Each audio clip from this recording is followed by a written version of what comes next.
Hey guys, so last night I saw Rogue One, and it was absolutely amazing. From the beginning to the end, I was fully immersed and captivated. The cinematography, the CGI of Tarkin's face, the script and the storyline, everything was just on par, and it was everything that you want to see as a Star Wars fan. Now, for those who've been subscribed to the channel for a while, know that Darth Vader is one of my favorite characters. I mean, I guess one could assume that for the majority of Star Wars fans in general. The parts with Vader in the movie were absolutely amazing. Now, once again, there are major spoilers ahead, so if you don't want to know, then just turn back now.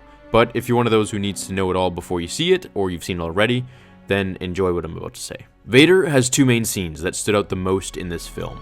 The first being his castle scene, which we see Krennic fly to. It's this beautiful, amazing, illustrious, vampire-themed futuristic castle built atop a mountain of flowing orange and red magma, cascading like rivers of velvet down the cliffs and through the valleys. Now, inside, we see Vader's servant bow to him as he is in the back tank, awareing him of Krennic's arrival.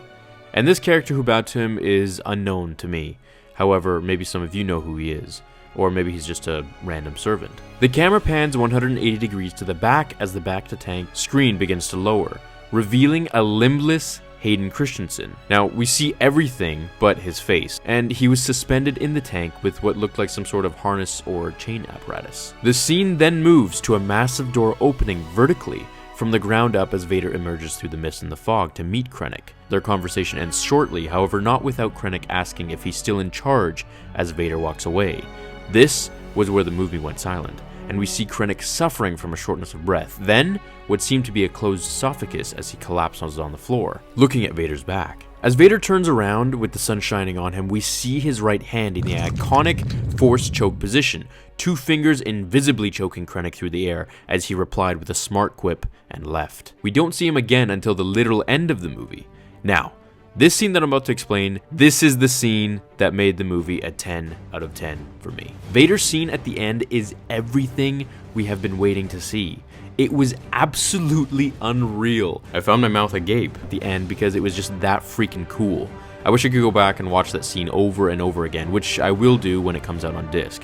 So, at this point, the Death Star plans have been retrieved by the rebels. It lays in the hands of one rebel soldier among dozens in a confined room aboard a connector hall to the Tantive 4. As the door fails to open so that they can escape the Imperial ship approaching them, they start to panic when the lights go out of the room, prying at the slit in the door to wedge it open. The camera pans to the darkness of the opposite end of the sealed area, when all goes quiet and pitch black. Then at the perfect moment, we see a ruby red blade ignited, and we see Lord Vader standing there by himself, literally deflecting every single blast of fire that has been opened on him. As the blasts ricochet back onto the rebels, he begins to gallantly walk towards them in this confined hallway, slicing and dicing whoever in his path with his lightsaber, while his other hand chokes, lifts, and slams the soldiers to the wall. The scene ends with one last rebel passing the Death Star plans through the crack in the door to another, as the camera cuts to the other side of the door and we see Vader's saber pierce through it. Vader breaks open the door and walks to the end of the Bay Area as the ship takes off into hyperspace, and we see Vader with his blood-red saber ignited as he looks at the spot where the ship just disappeared into space. The scene then goes to a rebel handing it to a young Princess Leia, who was all done by CGI as well, who then when asked by the rebel soldier what it is, she replies, "Hope," and smiles, and thus rolling the credits. I can't get over the scene. It was just too cool and really paid homage to Vader. I see him in a totally different light now. The scene was so short, but it absolutely delivered, and I have to give it to Disney for writing that part in and keeping it. Now, I've heard that they actually had written in a more epic scene that they cut out, which I don't know if that's a rumor or not. I'm not going to mention it because if it's false, then there's just no point spreading that around. Nevertheless, it was absolutely unreal. Everyone clapped when the credits rolled, and it was just truly a great experience. So I gotta ask you guys, have you seen it? Has anyone here seen it? What did you guys think? What was your favorite part? And I'd like to know if anyone actually hated it, but I'm sure they have their reasons, so let's hear it.